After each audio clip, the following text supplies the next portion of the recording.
Sí. Vamos a ver a autores en muy poco tiempo, Allers y Jung. Les pido que tengan paciencia. Si es que alguna parte paso muy rápido, es por la prisa que tenemos de la materia. En caso de que alguno necesite como anotar alguna cosa que se haya pasado, este video va a estar subido en YouTube y va a poder revisar ahí. Como es cortito, 35 minutos, no va a ser tan difícil, pero necesitamos dejarlo pasado. Entonces, Rudolf Allers. Sí, yo les voy a avisar qué diapos sí, qué diapos no. O sea, de hecho, lo que voy a subir a la página web va a ser las diapos que entran. Solo eso. Las que no suba no entran.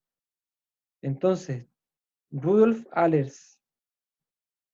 Rudolf Allers es un psicólogo que tiene el psicólogo menos importante o menos conocido, menos famoso de los que vamos a ver. Pero es particularmente interesante para nosotros porque es muy cercano a la antropología de Aristóteles y de Tomás de Aquino. Es un autor, como ven, 10 años más joven que, mm, que Adler. Nace en Viena, estudia medicina en la Universidad de Viena, donde logra asistir a las últimas lecciones de Freud.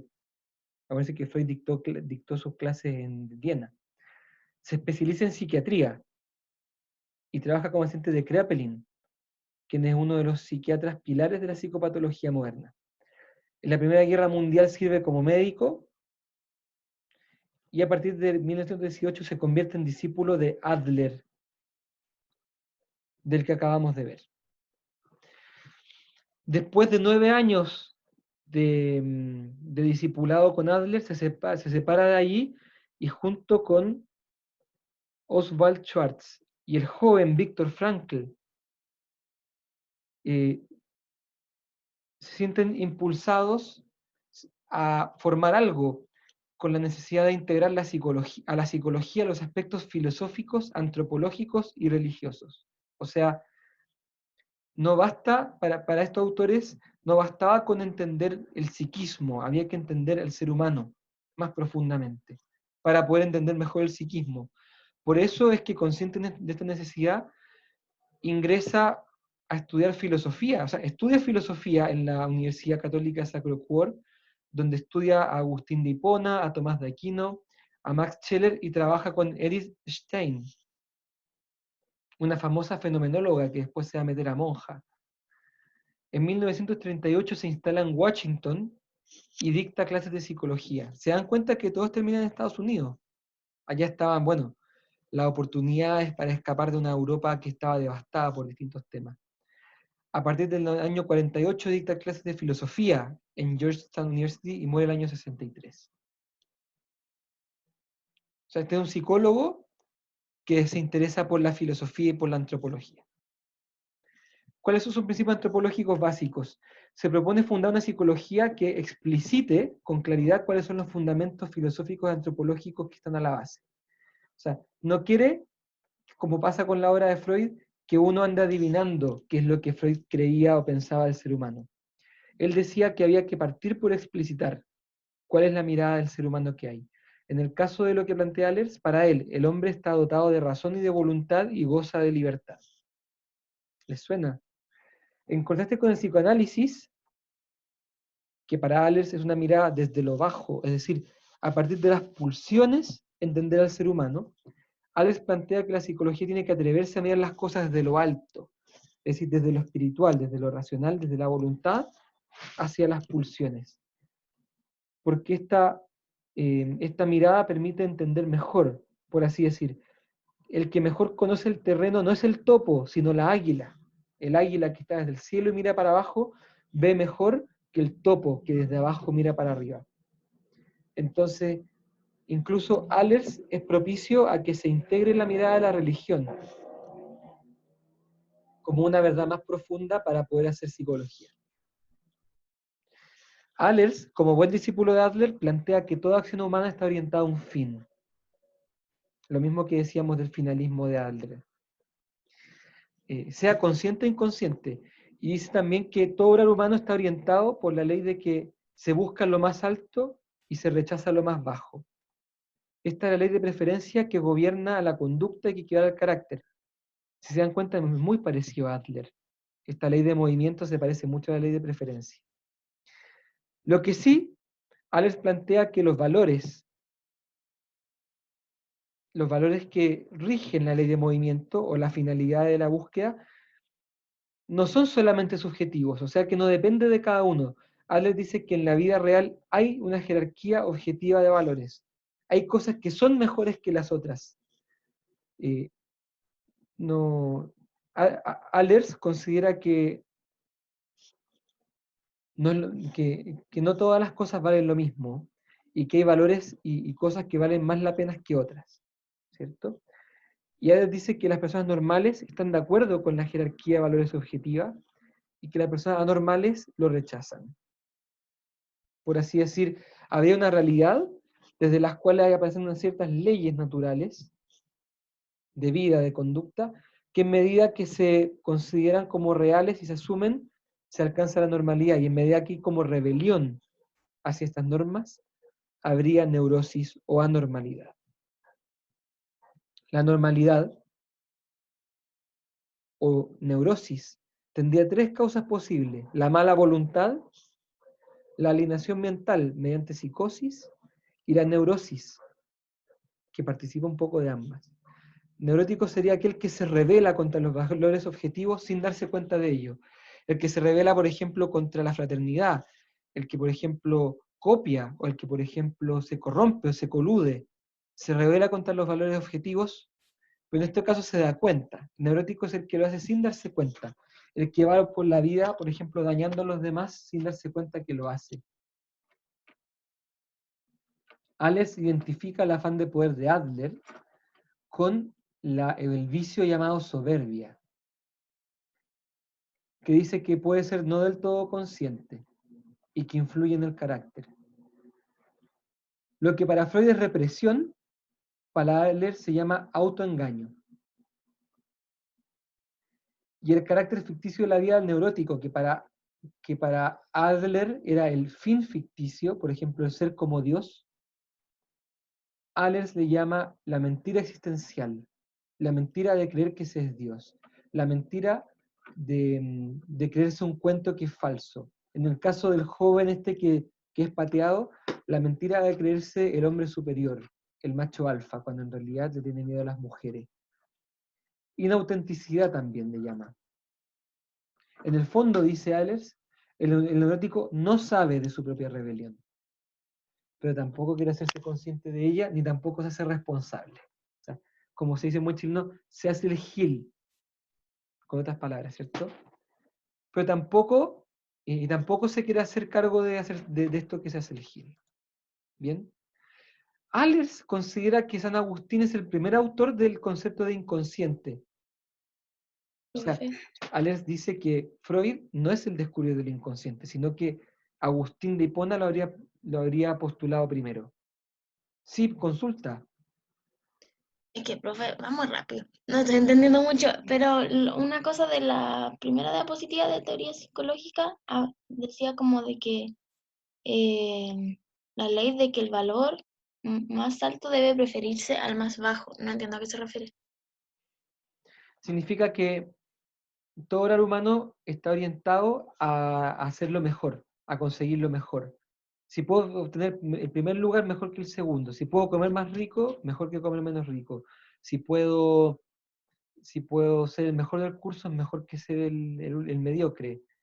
Si puedo ser el que se casa, el que se casa, el que está peleando con la niña más famosa, la más bonita, es mejor que ser casado o estar peleando con la que no es tan bonita. O sea, hay una búsqueda como de, una búsqueda excesiva, como, o sea, una búsqueda de lo mejor. Lo que pasa es que en el neurótico esta búsqueda se exacerba. Hasta cierto punto es natural que todos queramos tender a más, es decir, queramos una perfección. En un sentido sano, es bueno que todos queramos ser mejores y mejorarnos. En un sentido neurótico, esta búsqueda es incansable y es insaciable. Nunca uno se conformaría.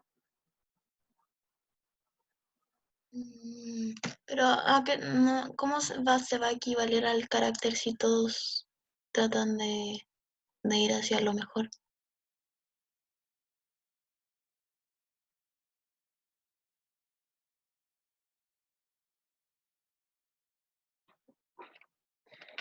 Aquí carácter no habla del carácter de que uno sea simpático, que otro sea más alegre, otro sea más depre. Carácter significa aquí estructura de acción. O sea, la ley de preferencia por los valores es lo que va a marcar nuestro modo de ser. El carácter se parece al concepto de estilo de vida. No está usado en el mismo sentido que nosotros ocupamos la palabra carácter. Ah, ya. Ok. El carácter es como estructura psíquica, no tanto como si es alegre, si es simpático, si es esforzado o no.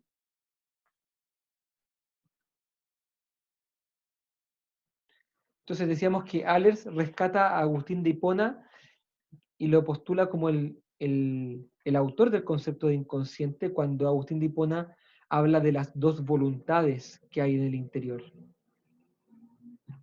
Para Allers, la relación del hombre, que es a la vez personal y comunitaria, se logra por el amor, que lleva a trascender la soledad original y el egoísmo antinatural. Fíjense que es muy parecido a Adler, pero con más elementos antropológicos. Es muy interesante, y con esto vamos cerrando a Allers, que él estudió el asunto de la psicología y la religión. Entonces, se atrevió a hacer algunos postulados. Por ejemplo, explicó que esta división entre estas dos voluntades, entre una parte que quiere lo justo, lo razonable, y otra parte que en realidad que es más impulsiva y que quiere, en este caso, el afán de poder, tiene su raíz última en un concepto religioso que se llama pecado original, que inclina a todo ser humano consciente o inconscientemente hacia la rebelión. En pocas palabras, el pecado original refiere a la historia de Adán y Eva, donde ellos eran felices en el jardín del Edén y Dios les prohibió una sola cosa, que comieran de un cierto árbol. Pues bien, el pecado original del hombre y la mujer fue que desobedecieron a Dios y comían de ese árbol. Producto de eso, el ser humano pierde ese estado de felicidad original y cae en una especie de división interior. Allers dice que ese es el origen de los problemas psicológicos, el pecado original. Obviamente está hablando del Allers que se dirige a la relación de psicología y religión. También habla de la relación con Cristo, con Dios. Dice que la relación con Jesús en el seno de la comunidad de la iglesia constituye la realización más plena del anhelo de felicidad del corazón humano. O sea, dice que la vivencia plena de la religión, en este caso la católica, es lo que permitiría al ser humano llegar a la plenitud psicológica. Y eso lo lleva a afirmar que la neurosis solo se supera del todo en una vida verdaderamente santa. ¿Qué significa santidad en la religión católica? Santo es la persona que hace la voluntad de Dios, es decir, que es capaz de hacer lo que Dios le pide, que es capaz de dejar, o sea, de identificar sus deseos con los de Dios, y es capaz de esta manera de ir escogiendo lo que Dios escogería, que siempre es lo más humano, el bien común y el bien de los demás, por sobre los egoísmos. Santo no es una persona perfecta. Santo es una persona que reconoce su imperfección, pero que se aferra a Dios y confía en Él. Y trata de seguirle. Para Adler, o sea, para Allers, el santo, es decir, el que tiene esta actitud humilde, que sigue a Dios, que busca amar a los demás como Dios lo ama a él, solamente el santo logra superar la neurosis del todo. ¿Por qué? Porque solamente el santo logra reconocer las limitaciones que tiene como criatura, logra alcanzar una verdadera humildad y logra una entrega auténtica a Dios y a los demás por el amor. Eso nos colocaría más allá de la neurosis y nos permitiría realizarnos de modo personal y comunitario.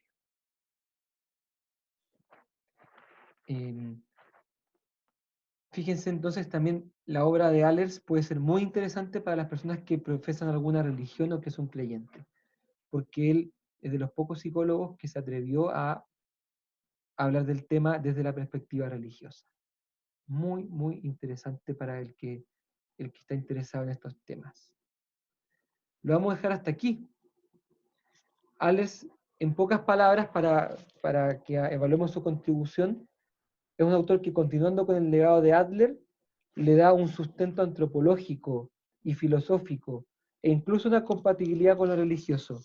De manera que podríamos decir que Allers, en cierto modo, es una especie de antecedente,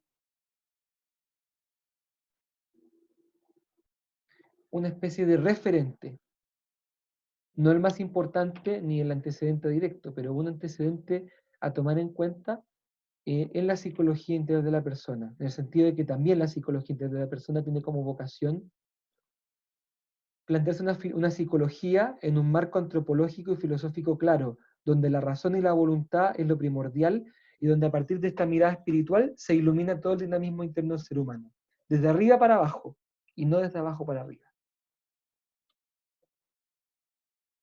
Dudas, consultas, comentarios sobre Allers antes de que pasemos a Jung. Profe, entonces, como así, podría ser como un punteo como de las cosas más importantes de, como en resumen. Son las diapos que vimos, yo se las voy a mandar. Es el punteo definitivo, no gano nada mucho con repetirlo acá, pero básicamente la importancia, lo repito, es que es el primer psicólogo que le busca dar una densidad antropológica y filosófica a su obra, y que hace este nexo con la religión y que en el fondo hace explícito su adhesión a una idea de un ser humano racional, que tiene la dimensión racional. Eso. ¿Cómo dijo lo de la dimensión racional? No entendí. Es del primer psicólogo que explicita eh, que el ser humano es principalmente su dimensión racional y que a partir de ella hay que entender todo el dinamismo psíquico.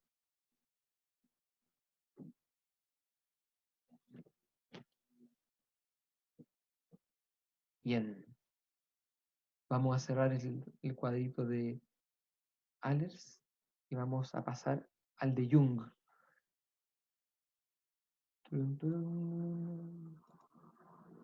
Carlos Gustavo, más joven que Freud, unos 19 años más joven que Freud,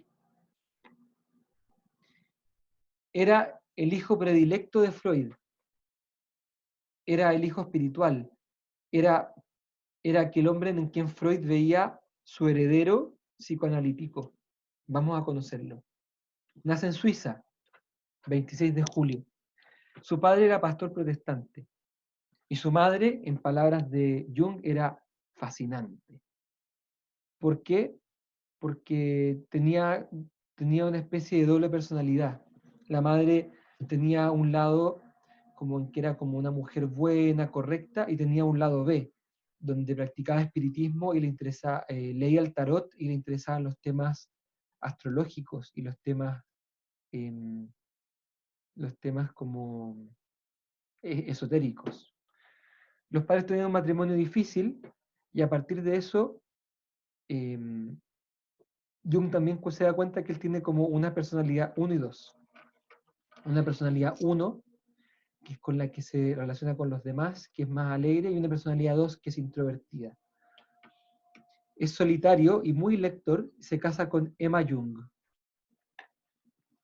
Estudia en el Liceo y Universidad de Basilea, en Suiza, estudia psiquiatría, trabaja con Bleuler, no sé cómo se diría, con quienes estudian el tema de la esquizofrenia.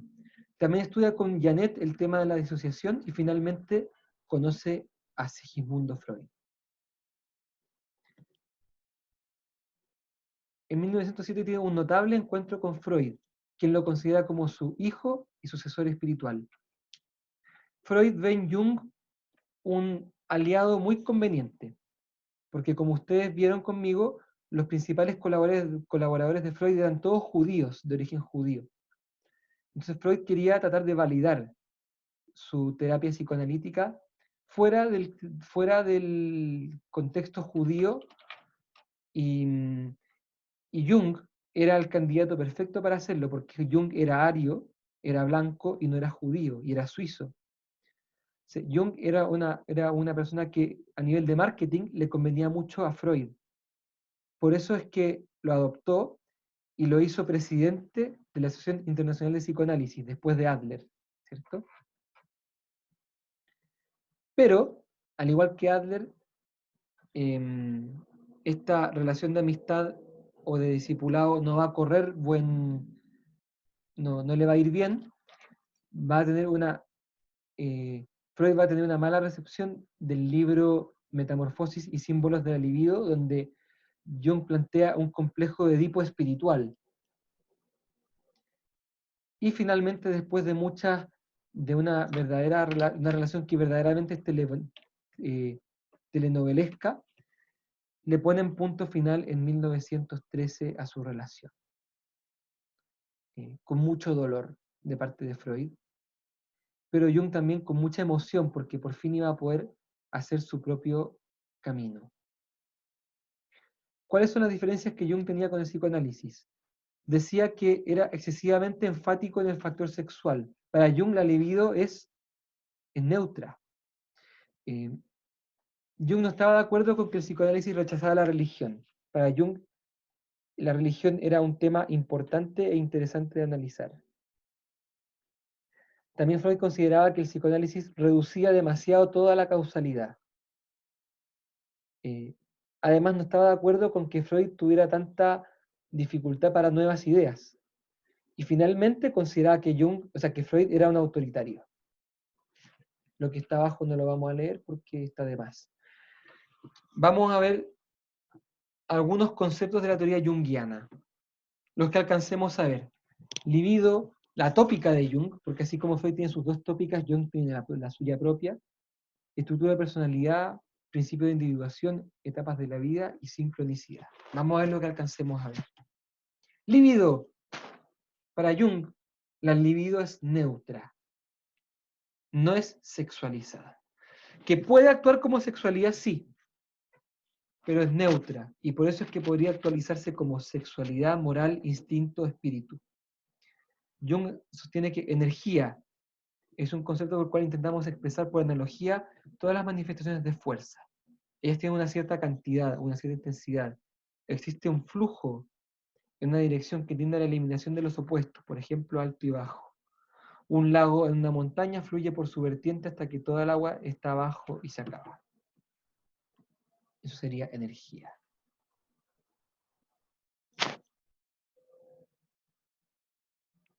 Tópica. Para Jung está la parte consciente, está el inconsciente y está el inconsciente colectivo. Profe, no sé si soy solo yo, pero a mí me sale la diapositiva del libido. ¿Todavía te sale el libido? ¿Qué diría Freud? Se cambia muy tarde. Ya, ¿qué diría Freud? ¿Ah? Te quedaste en el libido, diría. Bueno, la tópica. Fíjense que Jung agrega un espacio nuevo. Además del consciente y el inconsciente, habla del inconsciente colectivo. ¿Qué habría en el inconsciente colectivo? Símbolos, arquetipos y signos que son compartidos por la raza humana en su totalidad. ¿Por qué Jung afirma esto? Jung dice que, bueno, junto con la parte consciente, donde están los pensamientos, percepciones, emociones, y parte de la memoria, y junto con lo que plantea Freud del inconsciente, donde están los temores, las motivaciones sexuales, la pulsión de vida y de muerte, y también las necesidades que son inmorales, plantea que hay algunas temáticas que comparten todos los seres humanos y todas las civilizaciones, como por ejemplo el tema de Dios. En todas las civilizaciones hay alguna temática con Dios. El tema, por ejemplo, los arquetipos, que son como ciertas como ideas abstractas de algo. Por ejemplo, el arquetipo del sabio. En todas las culturas hay algún arquetipo del sabio, del Gandalf, del... en Harry Potter habrá otro sabio. En, en, en todas las obras aparece un sabio, en todas las civilizaciones aparece uno que es sabio, que es brujo, que maneja las cosas. Está también el arquetipo, por ejemplo, de madre y de padre, que es muy universal como lo dicen en el chat. El arquetipo del brujo, del mago, el arquetipo del héroe. Todas las civilizaciones tienen sus historias de sus héroes. Jung dice, esto no es casualidad. Tiene que haber algún tipo de contenido humano, cultural, que se transmite hereditariamente en todos los seres humanos y que está inconscientemente en la persona, de manera que postula el inconsciente colectivo. ¿Qué sería el inconsciente colectivo? Una especie de región psíquica que todos compartimos. Atención con esto. Todos formamos parte del mismo inconsciente colectivo. Este sería como un reservorio colectivo en el cual todos nos unimos. Por eso es que es colectivo. Todos compartimos este inconsciente.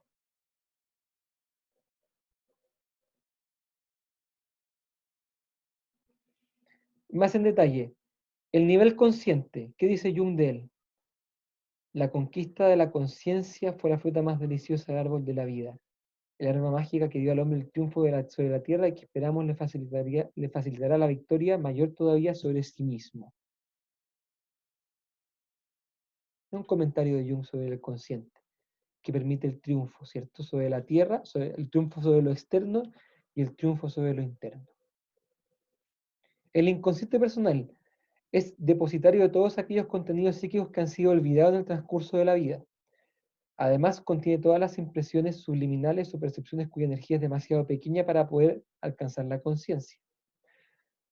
A eso se añade aún la combinación de inconsciente de representaciones que todavía son excesivamente débiles para poder traspasar el umbral de conciencia. Por último, también encontramos en lo inconsciente personal todos aquellos contenidos que se muestran incompatibles con la actitud consciente.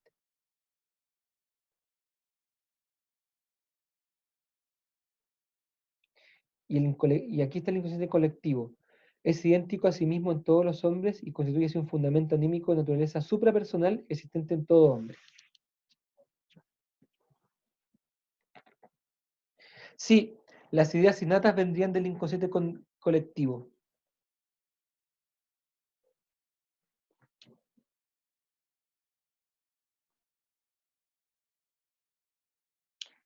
Vamos con la estructura de personalidad o tópica. A ver, hay una pregunta por el chat. ¿Qué es lo que no se está entendiendo? A ver si puedo tratar de ayudar. No, cuando llegó como a lo del triángulo, no. Lo del triángulo, esta es la tópica de Jung. Consciente, inconsciente colectivo.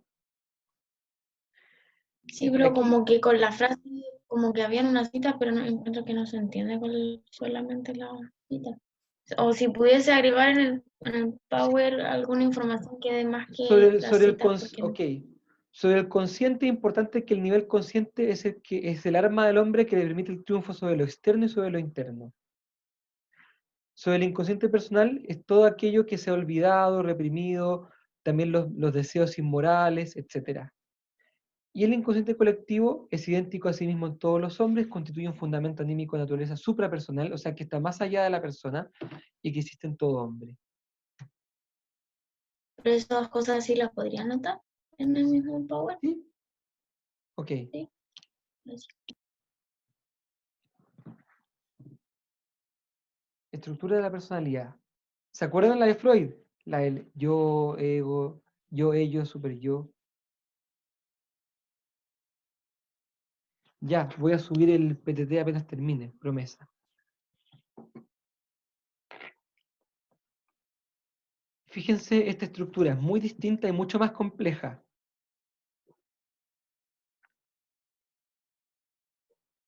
¿Qué les parece? El de Freud era un poquito más simple. Estaba el yo, el ello, el super yo, el complejo de Edipo abajo y afuera la realidad. Aquí miren lo que hay. Parece un mandala. Bueno, de hecho, Jung va a ser de los más importantes impulsores de los mandalas. Él va a estudiar el mandala y él va a decir que hacer un mandala es una especie de intento de integración del sí mismo. Pues bien, está el yo. Vamos a verlo, lo tengo aquí ordenado. El conjunto de representaciones que configuran el centro mismo del campo de conciencia, o si prefiere, el sujeto de la actividad consciente, constituye el yo o ego. Toda estimulación procedente del interior y del exterior debe atravesar el filtro selectivo del yo para poder ser experimentada y vivenciada a nivel consciente. En este sentido, el yo puede entenderse como el organizador de la conciencia, con la función mediadora muy importante entre los dos mundos, lo externo y lo interno. Su tarea principal consiste en facilitar la realización o autorrealización del individuo en un medio cambiante. Ese es el yo. El sí mismo es otra cosa, está acá al centro. El yo está, fíjense que el yo está aquí, como cerca de la periferia, el sí mismo está al centro de la personalidad. No es lo mismo el yo que el sí mismo para Jung. Leamos a Jung. Eso que yo llamo el sí mismo es un centro ideal, equidistante entre el yo y lo inconsciente, equivaliendo pudiera ser a la expresión máxima y natural de una individualidad, a su cumplimiento o complementación, a su totalidad. La naturaleza aspira a expresarse agotando sus posibilidades. El hombre igual. El sí mismo es esa posibilidad de complementación de totalidad. Por consiguiente, su centro ideal, una creación, un sueño de la naturaleza. El sí mismo es como un ideal del yo. Y es el arquetipo principal, además. Fíjense que el sí mismo es una bolita junto con otras bolitas. Cada bolita es un arquetipo. Y esta de aquí es una bolita que era un arquetipo que se transformó en algo muy importante. Pero para Jung, el verdadero sí mismo, o sea, el arquetipo más importante es el del sí mismo. Lo voy a poner de otra manera. ¿Quién ha visto Star Wars? Me imagino que todos han visto o conocen Star Wars. Pues bien, Star Wars fue creada por un junguiano. El director del guión, el que escribió el libro, que se llama Joseph, no sé si fue George Lucas, pero trabajó junto con un junguiano que se llama Joseph Campbell. Y toda la historia de Luke está basada en el esquema junguiano. Pensemos en Luke. Luke al principio es un niño que está como en un hogar nada que ver, en el extremo del mundo.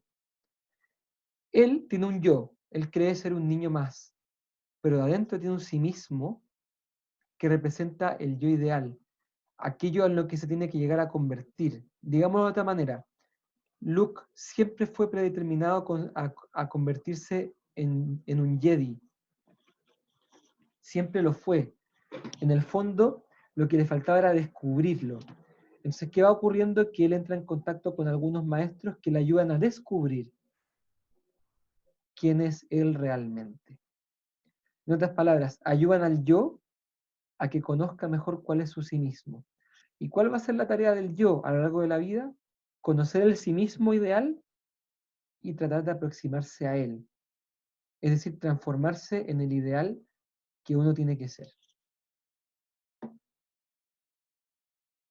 Profe, ¿Sí? ¿y cuál sería la diferencia con el ello, no con el ello, en Jung, con el que era el ideal? Ideal del yo en Freud. Sí, pero ¿no es parecido al sí mismo? O sea, Jung porque en plantea Freud el super yo era como el ideal y me suena muy parecido al sí mismo, pero no sé cuál es la diferencia. es distinto porque Freud pone el ideal del yo en el super yo. y el super-yo una estructura impuesta desde afuera. Para Jung, el ideal del yo es una especie de identidad profunda que uno trae desde siempre. Es como una especie de aquello para lo que tú naciste, que no depende, como depende el super-yo, de las influencias externas. El sí mismo tendrías que, es algo que tú llegas a conocer,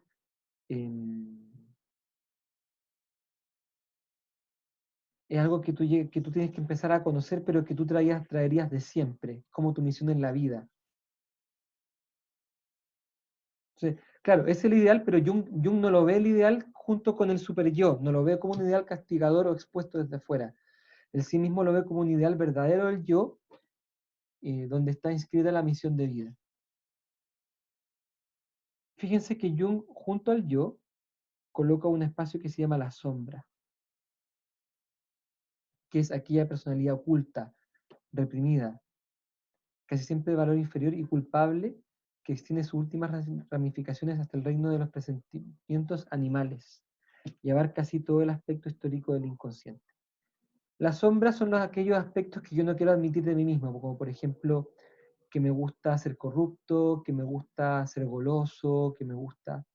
Esas cosas que uno como que se hace el gil con ellas.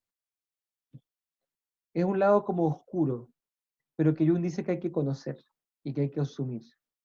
Jung no dice que haya que mejorarlo. Ojo con esto. Por ejemplo, Jung tenía una sombra. ¿Cuál era la sombra de Jung? Que le gustaban mucho las mujeres. Entonces, como la solución de él no era mejorar ese instinto, no era decirse, me tengo que esforzar por ser fiel. ¿Qué es lo que hizo Jung? Dijo, voy a ser fiel a mi sombra. Voy a integrar a mi sombra y voy a vivirla. Entonces, estableció un matrimonio paralelo. Le contó a su esposa, mira, yo voy a tener un matrimonio paralelo, y a la nueva esposa le dijo, mira, yo estoy casado. Y tenía 2 esposas, simplemente. A vista y paciencia de todo el mundo. ¿Por qué? Porque él era integrado, porque él integró su sombra. Entonces, él en vez de negarla y reprimirla, la integró y la vivió. Esa es la idea de Jung, que en el fondo los defectos no hay que superarlos. Hay que ser honesto, como dice en el chat, habría que ser honesto con los defectos y vivirlos. Esa es la idea de Jung. En el fondo para Jung no hay que reprimir nada, hay que vivirlo todo. Tratando de ser auténtico. Ojo, para Jung la persona, miren, la persona es muy distinto a lo que dice la psicología integral de la persona, que dice que la persona es como lo que uno es más en el fondo. Para Jung, la persona es la fachada, la máscara. Esto que está aquí afuera, ¿lo ven? Consiste en la fachada que exhibimos públicamente con la intención de presentar una impresión favorable. Jung retrata el significado de persona a la idea de máscara de los griegos. Pero acuérdense que nosotros revisamos que la acepción de máscara no es la primera acepción de la palabra persona, de prosopon.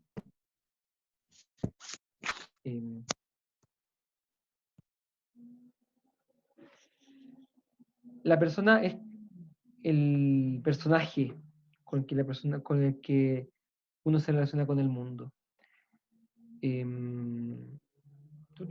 Estamos llegando al final de la hora. No quiero pasarles más materia de Jung, porque no la vamos a alcanzar a explicar bien. Me interesa de Jung que se queden con la idea, primero que hayan conocido un poquito de él.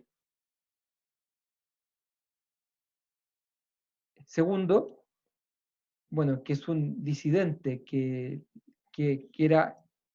iba a ser el discípulo amado de Freud y se apartó. Que considera la libido neutra, que considera que lo sexual no es todo, que considera que el psicoanálisis es demasiado cerrado, demasiado dogmático.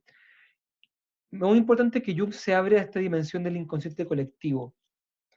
Es decir, a pensar que todos los seres humanos estamos unidos en algún tipo como de herencia arcaica, psíquica, de la cual todos nos vemos afectados sin darnos cuenta.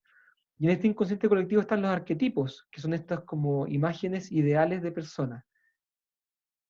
También me parece importante que ustedes sepan que la estructura de personalidad de Jung es mucho más compleja que la de Freud.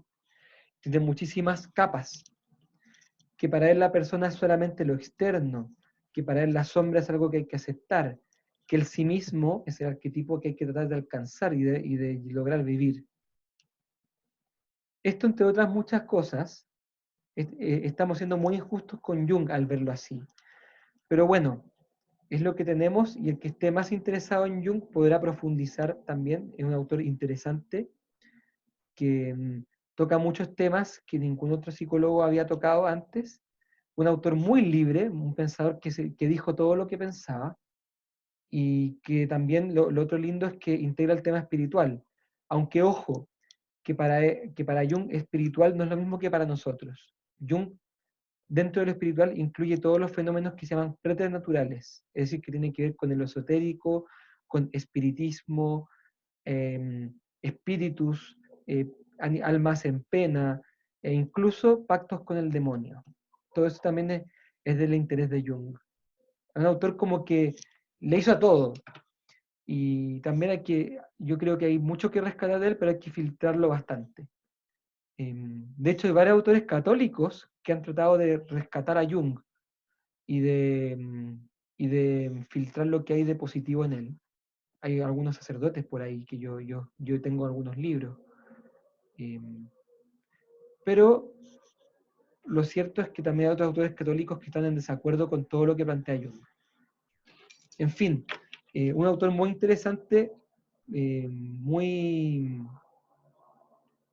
con planteamientos muy novedosos, y que el que esté interesado podrá profundizar mucho más. Eso sería por hoy.